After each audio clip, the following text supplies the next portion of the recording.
On January 30th, 2020, thewarzone.com released photos of the F-35 Charlie's first trip at sea, and boy did those things get pooched up. This is the model guide, and as soon as I saw this aircraft, I knew that I had to build one of these models. The only problem was there was no viable F-35C on the market. However, a few years later, in comes Tamiya with their beautifully done F-35 Charlie. If you're just looking for the Coles Notes version of this build, it's a Tamiya kit. It goes together pretty much effortlessly, and there's no really gotcha areas. So this video is going to focus more on the weathering and painting of the aircraft, and the history and controversy behind the F-35. In 2003, as a result of a fly-off between Boeing and Lockheed Martin, both putting together an advanced fighter supposed to be used for all services to the US military, the F-35 came out on top. The idea of the Joint Strike Fighter was to save money for the US military, and the US Navy, the Air Force, and the Marines all wanted their own take on the fighter and what it should do. By merging all of those ideas and wants into one airframe, the idea was that it would save money, much like when the F-4 Phantom was flying for the Air Force and the Navy back in the 70s. However, things got a little out of hand as Lockheed quickly learned that the one aircraft airframe wouldn't be able to do all three roles. What was going to work for the Air Force wasn't going to work for the Navy, and what worked for the Navy wasn't going to work for the Marines, initially. Now it turns out the Marines are buying a lot more F-35Cs so they can go to sea with the Navy and tour the world blowing stuff up. What makes the Marines different from the Navy, you might be asking? Well, the Marines wanted an aircraft that could replace the Harrier and operate from their smaller assault-style ships. So there were a few corners that had to be cut with that aircraft, with less of a payload, no internal gun, and the fact it could hover and fly supersonic, which to me makes the F-35B one of the biggest feats of modern aircraft engineering. But we'll save that for a different episode. You can tell the F-35 apart from the other two variants due to its larger wing area, larger tails, and larger horizontal stabilators. Basically, those are bigger because the aircraft needs better handling at slow speeds when it's recovering at the carrier. You'll also see it has a much bulkier landing gear setup for those hard impact landings and a tail hook as well. If you want to add a gun onto the F-35C to save some money and not launch air-to-air missiles or ordnance onto the ground, you have to bolt the gun underneath the aircraft. Otherwise, you don't have one with you. Not having a gun mounted on the aircraft was something that plagued the US Navy during the initial years of Vietnam, and something that had to be addressed, because the missiles were not as reliable as they are today. Currently, the US Navy and Air Force are trying to find a way to stuff more AIM-120s into the weapons bay on the aircraft. So far, they can get 2 more in there with the sidekick rails, but there are plans to have them to hold 6 internally. And that is going to bring us into one of the first misconceptions of the F-35. There are plenty of news articles out there and YouTube videos of people saying the F-35 has been a waste of money, it's not good at dogfighting, it's failed in red flag, etc. The truth is, the F-35 is not meant to be in a dogfight as we traditionally think about it. The role of the F-35 is to use that low observability as a force multiplier and basically be an airborne sniper. It sneaks around, no one can really see it, sees what it's doing, and then it starts to pick off targets as it chooses from a distance without even being known it's there. Try to think of it as the budget version of the F-22 Raptor. Speaking of budgets, that is one shortfall of the F-35 and a big focus area for people that want to see the program shut down. The aircraft was considerably over budget, late being produced, and only as recently as 2020 started to go into full rate production. Estimates put the entire F-35 program at almost $1.5 trillion by the year 2070. Will I even be alive by then? 40, 50, maybe? The whole concept of the F-35 program at this point has technically failed. The aircraft were supposed to share about 70% of their components across all 3 airframes, but in fact they only share about 25%. The F-35 program has grown so big and so many companies are invested in it that it's pretty much too big to fail at this point now. But with flight testing, development, and corrections, it has become quite the formidable aircraft. Unlike the development of the V-22 Osprey, but that's a different story for a different video. I guess what I'm trying to say with that comment is, show me a program the government is invested in that hasn't gone over budget or hasn't delivered what it said it would, or doesn't even do what they said they were going to do. Those government contracts are a pretty big cash cow for companies, and they all want to win them. The idea now for Lockheed, though, is that the more aircraft they sell, the cheaper they become overall. Controversy around the F-35 isn't limited to the US either, where Canada had promised to buy a bunch of them out of the gates, and had supported development of the aircraft, and we were one of the customers that were going to get the aircraft first. But then the Liberal Party came in, cancelled it, and said the F-35 was not what Canada was looking for. But if there's one thing the Liberal Party loves to do, it's to go back on itself and then try to tell us that we didn't hear them right the first time. So instead of it not being the right aircraft for Canada, it turns out it is the right aircraft for Canada, and we're going to buy more of them. Just forget all that stuff we said 18 months ago during the election. So instead of getting those nice new F-35s to boost Canada's military and have a better presence in the north, we're still going to be flying CF-18s that are older than I am. Holy fuck, I gotta calm myself down here. I'm gonna crack another beer.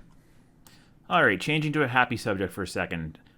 Tamiya's engineering of this kit is pretty much top of the market. There's no other company that is engineering their kits to the same precision that Tamiya does.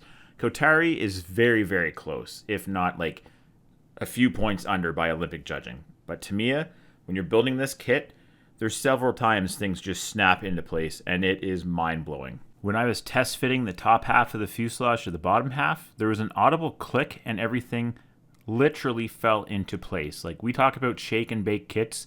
This is the definition right here. This is what you're going to see in the dictionary. One of the few downfalls I could find with this kit, though, and it's just the nature of the F-35, is the most interesting details are on the bottom of the kit in the weapons bay, and you're not really going to see them after you've built it. Unless you do the easy method and put a mirror under the aircraft when it's built, you'll have to find a way to get this visible to the average viewer. My game plan is to build a base that's about 6 inches high and looks like a carrier deck and allows you to see underneath the model a little bit easier than if it's on a stand or a table. For weathering inside the weapons bay and the gear bays, I used gray wash on top of the insignia white, so it wasn't as stark as a contrast as if I used black. I saved the black for the high wear areas that would see a lot of grime. To make applying the wash a little bit easier to clean up, I applied a clear coat, which was glossy, so the wash would run a little bit better and made it easier to wipe away with enamel thinner. And then once everything was assembled and painted, I sealed it all with a flat coat. Tamiya's done such a good job on this weapons bay, I can't say it enough. It's busy enough to be interesting, but not so busy you're going to spend months down in those holes trying to paint them. While building this F-35C model, there was an incident involving an F-35A in Alaska. Now, that's a recent event, nothing's been released from the mishap board, but it does bring up another few facts about the F-35 program, and that is generally how safe the aircraft is. Considering there's no two-seat trainers and everything is done in the simulator before the pilot jumps in for his first flights, things could have gone a lot worse than they did. It's just now with social media and access to the internet, we hear about these mishaps pretty quick when they happen. Even when they happen at sea in what's supposed to be a pretty secure environment. Whoever released those tapes of the 35 going overboard probably got themselves in a lot of trouble. If we had that same access to the internet and video in the 1970s with the F-16 program, there'd be a lot of raised eyebrows for that as well. Up until today's date, there's been over 670 F-16s lost for crashes or incidents. On that note alone, the F-35 is doing pretty good. When doing the ETOS glass on this 35 model, I had to come up with a way to make the glass have that holographic look to it. And the easiest way to do that was to get some clear nail film that is literally called holographic nail film. All I did was photocopy the masking sheet from the kit, and then use a hobby knife to cut out the shapes I needed. Once the shapes fit correctly, I then used some resin and a black light to secure it and have the glass lock in place. With the way the glass is set on this kit, it actually worked really well. But on other areas like the sides of the fuselage and the nose where it was black underneath, it pretty much locked in the color. One other cool thing that Tamiya does with this kit is they give you two canopies so you can have one open and one closed and swap them after the model is complete. I'm not a fan of swapping parts out on models after they're done, so I ended up using one of those canopies to mask the cockpit for painting. Because the paint on the F-35Cs looked like that it almost had rusted due to what I'm assuming is iron in the paint, it meant that I was going to have to use some different colors for sandwich shading on this model. So where I would normally use lighter colors, darker colors, and slightly vibrant colors to affect that final blend coat, I had to start with some rusty tones for underneath the paint. For the first color after the Mr. Surfacer black primer, I used Tamiya's Hull Red, and then I gradually added more yellow green to the mix. The idea was to have the underlying paint at different stages of rusting. Once again, the test Tojo from Hasegawa went through a battering of different color paints before I was happy with how the final effect would look. My favorite part of this build was when I posted some pictures to Instagram showing the progress, and I had some people ask WTF was going on with the paint. This aircraft model might have to have some reference photos with it at the next show. The next step was to slowly blend everything together using Tamiya's LP84, also known as Camouflage Gray. I like Tamiya's take on the half glass gray because it still had a little bit of a bluish tone to it. MRP's half glass has a very definite brown tint to it, so with initial testing as the blend coat, it wasn't as affected as Tamiya's LP84. The funny thing is though, when you compare MRP's half glass paint to the actual paint chips from the US government, it's almost a dead match. Tamiya's paint is off a little bit with a little more grayish blue tint to it. But the nice thing about Tamiya's paint is it was going to contrast very nicely with the oil paint rendering to come down the road. If I was to do an F-35A, I think I'll use MRP's take on the paint, but for a battered Navy bird, Tamiya's was perfect. The only thing I can say that you need to watch out for with Tamiya's LP84 paint is that if you handle it and rub it or there's any type of abrasion on it, it starts to turn silver and shiny. So I don't know if that's an intended effect of the paint, but that's not something I wanted, so I was sure to cover everything with a couple coats of flat clear just to prevent that. One challenge with doing the F-35 by Tamiya is how to approach all the masking. There is a lot of masking you need to do on this kit, even for the Navy one with the limited panel lines for the RAM. But the easiest way I found to do it was to break it down in sections. Do a little bit of masking, paint, move to the next section, come back, mask the next section, paint some more, just to break up that monotony. Just make sure you have a couple rolls of tape on hand, because I think I used a roll and a half for this kit. If masking is not your thing, the decals are included to do...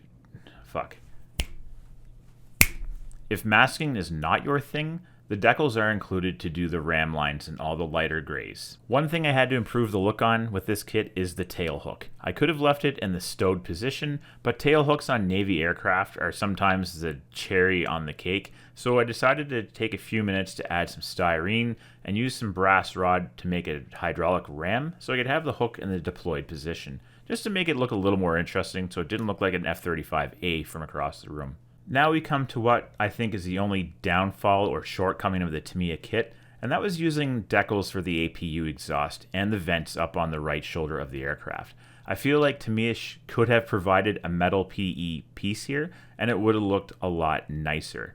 I know Edward has that piece out that you can buy as part of a $60 or $70 set, but I think it's something that Tamiya could have included, much like their older Zero models that had some photo etch, or the Tomcats that you could buy separately. It just doesn't look right, and that's a filthy area on the F-35C, so I felt like I couldn't do a proper job there. When I do my F-35A, I'm going to track down that photo etch set. For the main markings on this kit, I decided to go to furball because you can't go wrong with furball decals. They go down very nicely, they're printed by Cartograph, and they do an amazing job paint matching colors. They match the FS numbers, so there's really no problems between the kit decals and the furball ones not matching. Now, furball doesn't give you all the decals you need for the kit, but the most important ones you do get, like your nose step and your lock fasteners and all those small little things. You get enough stencils to do 2 complete aircraft, and they give you the squadron markings for a bunch of them, so you can't really be bored with this sheet. I know the F-35 only comes in the color gray, but some of those markings are high vis and they look pretty cool. While working with furball decals, I like to use Mr. Setting Solution for before the decal goes down, followed by the decal itself, and then completed with a pass of Tamiya's Mark Fit Super Strong. Applied in that order and allowed to sit overnight, these decals melt almost into the paint with almost no carrier film visible. And any little bit of carrier film that is visible usually becomes invisible when you hit it with flat clear. With the decals now in place, it was time to unmask some of the windows and then move into assembling the gear doors and things like that. This is another area where Tamiya shows why they are the masters of engineering kits, because all these gear doors can be installed after painting with very little fuss. That also means you don't have to worry about busting them off during assembly and having to keep repairing them. With the wingtips being separate on this kit for either the raised or locked position, you get an extra set of AIM 9s, so be sure to toss those in the box with your spares. The only downfall is the F-35 is they only carry the AIM 9s in the one position on the wing racks. And with the other racks only set up for air-to-ground weapons, that means you're not going to see a Murder F-35 anytime soon. Unlike the Murder Hornet, which looks pretty awesome. As part of the pre-flight checks with the F-35C, it is very likely you'll see the probe extend and retract before the aircraft launches. That meant extending the probe on the kit so that little bit of red paint shows up with some contrast to all the gray going on. Then it was time to work on the armament. For the weapon loadout on this aircraft, I wanted to do something a little conventional and what the Navy has been testing. So on top of this AIM 9Xs on the wingtips, I also wanted to double stack the AIM 120s in the weapon bays. Now, obviously the US military would be protecting how that looks and how they're mounting more missiles in the bay, so I didn't have any good visuals of what the sidekick rack looked like in the weapons bay. So when it came time to install the 120s, I pretty much put it where it looks like it would go. There are some references of the missile in place, but nothing that shows the mounting hardware. The extra AIM 120s were stolen from my F-35A kit, since that one's going to be all closed up. When it comes to mixing paints for models, I am very lazy. 9 times out of 10, I will buy the paint I need to avoid having to mix it. Unfortunately for the F-35's blower, it does have a very unique color to it. So I mixed Mr. Metal Color 212 Iron with some Mr. Color Flat Earth. One problem I find with Tamiya's metallic paints is that the flakes inside are too big and it ruins the scale effect on the model. It makes it look more like a toy. The Mr. Metal colors have very, very fine pigments and don't have that problem. For the inside of the nozzle, I used some US Navy camouflage white, put down some hairspray, and then put down some German gray on the inside part of the flaps. Once that all had some time to dry, I chipped away that gray paint for the nice faded and damaged effect you see on the jets. This effect is done pretty aggressively because once you have the nozzle in place, it's really hard to see because it's basically a dark tunnel. Unlike the Meng F-35, Tamiya has their nozzle in separate parts, so it's very easy to paint before assembly, so that cuts down on some of the masking. I know that Edward and ResKit have both released nozzles for the F-35 family of aircraft, but Tamiya's look really good out of the box, so I can't really see a reason for replacing those.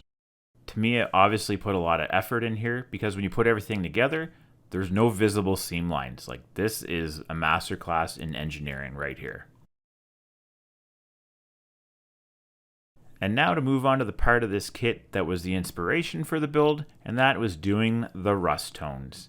Now, this is something you generally do not see on an aircraft because they're made of aluminum. There's a lot of corrosion control and things like that. So rust is something you usually don't see on an aircraft. It's in fact a red flag for a lot of things. But that meant it was going to make this part of the build very challenging and very fun. Once again, before this stage even started, it was time to practice with the Test Tojo, aka the paint mule, just to see how this was all going to play out. I used some industrial earth along with some ochre and some yellow, and again it was just a matter of mixing these paints to get a rusty tone in different layers, and by adding them in thinner coats or thicker coats and then blending them really affected the final look of the paint. And the nice thing about oil paints is if you don't like how it looks, you can take some enamel thinner and simply wipe it away and start again. The biggest challenge here is we're used to seeing rust on vehicles and tanks, which is the metal reacting to the oxygen in the air and moisture. But on the F-35C, this was the paint itself reacting with the atmosphere. Now, the chemical makeup of Havglass paint is classified. They don't want us to know. But with the effects here on the paint, a lot of people believe that there is iron in the paint, and that is what's reacting with the salt water. Now, this oil paint work, also known as oil paint rendering, didn't all happen in one session. It took place over several nights where I would do some paint rendering, dry it with a hairdryer and let it sit overnight, and then revisit it the next night to see if I liked what was still going on, and just gradually build it up. I have a feeling if I had to just blasted it on with a shotgun style approach that it would have ruined the effect. The most difficult part of this whole process was making the paint look stained and not like it was just oil sitting on top of it. So the big filbert brush helped out a lot because that does a great job of blending in the oils. The last part of the kit to be painted and assembled was the ejection seat and the pilot. And again, you don't need aftermarket stuff for this. The seat itself looks fantastic, and even the pilot looks really good under the canopy once he's completed. I don't pretend to be a miniature painter, so a lot of this was done with the airbrush before using paint brushes and acrylic paint. Checking out references of Navy flight suits, you can pretty much use any color you want as long as it's green. So in order to break up that monotony, I used a mix of NATO green, field gray, field drab, and Russian colors just to break it all up so it looked more interesting. And then I gave him khaki pants because one of the pilot's flight suits I saw supported the green jacket with brown pants. I'm sure somewhere there is a warrant officer or a chief that just lost his mind seeing that. The ejection seat itself was painted with NATO black, highlighted with some German gray, and then the seats were painted with AK 3rd Gen's rubber. After all that, it was dry brushed with some silver paint to give it a heavier look, and then the pilot was glued in place. Now for my first seated pilot, I was pretty happy with how this turned out, and I probably won't avoid it as much in the future. The nice thing about having that shaded visor down is I didn't have to paint his face. But I did paint his fingerless gloves because you see that in a lot of pilots as well. The biggest challenge of building the pilot was putting the decal on the helmet. That carbon fiber look isn't very believable, but underneath the canopy it does look okay. Have I mentioned that I love Tamiya's engineering yet in this video? Because I love their engineering. If you're building something right now and struggling and just don't feel the mojo and you want to just chuck the kit across the room, go get a Tamiya kit. Be happy with your life. There's only so much time. Don't build shitty kits. And on that note, we're going to bring this build video to a close. I hope you enjoyed it. Tamiya's F-35C is an amazing kit. Don't miss out. You won't be disappointed. And for my other projects that are on the go, feel free to check me out on Instagram as Robbie the Model Guy. Click like, subscribe to this channel, leave a comment in the comment section. Let me know how you felt about this video. Did you like it? Do you have criticisms? Or maybe you just want to yell out random stuff about the F-35 and why you hate it. Whatever, it's YouTube's content. You can do whatever you like down there. I would also like to say thank you for the Plastic Posse podcast for mentioning this build on their podcast and driving some more traffic over to my page. I really appreciate that, so make sure you're checking those guys out, along with the Model Geeks as well. Those are some Navy-minded builders. They love aircraft, so if you're driving long distances or have to travel for work, check them out, or you can listen to them at the bench. That's going to be it for now. I hope you enjoyed it. This is the Model Guy, and I'll see you next time.